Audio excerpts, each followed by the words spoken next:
A new report finds more than 5,000 Christians were killed last year in Nigeria. The study, conducted by the International Society for Civil Liberties and Rule of Law, found last year 5,068 Christians were killed in Nigeria and more than 3,000 others were kidnapped.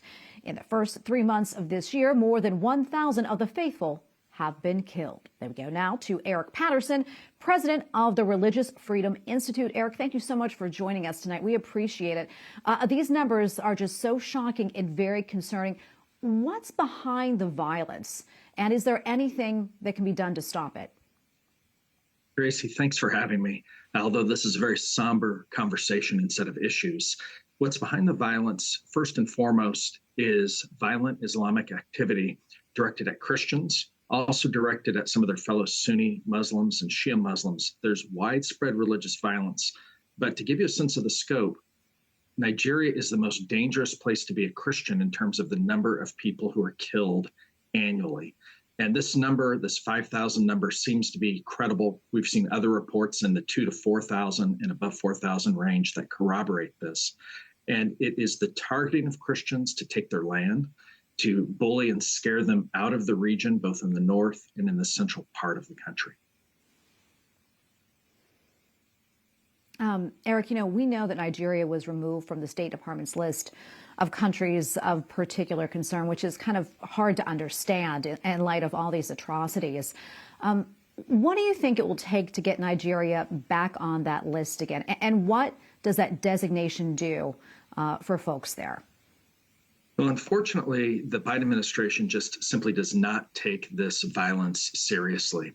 They don't take seriously how large the violence is, and they don't take seriously how much of the violence is directed specifically at Christians. Indeed, the current U.S. ambassador to Nigeria has blamed it all on climate change, despite the fact of Islamist slogans being painted on churches, the beheading of Christians, the beheading of seminarians, and these types of attacks. They don't take it seriously. Now, there's a lot of things that could be done, and one of them is to designate Nigeria as a country of particular concern under our 1998 International Religious Freedom Act. And that would free the Secretary of State to take a set of steps recommending to Congress to impose sanctions and things. The U.S. has not done that. And it seems like we continue to play with a very kind of sort of kid's glove towards Nigeria. We did that with the corrupt recent election. We've done it when it comes to terrorism in the north, and we've done it with the slaughter of Christians in the center of the country.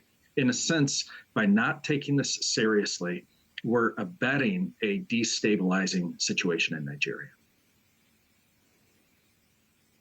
There's something else I want to talk about. As you know, 2 Catholic Relief Service workers were killed over Easter weekend in Ethiopia. What more can you tell us about this tragedy? And is there any indication that they were targeted for their Catholic faith?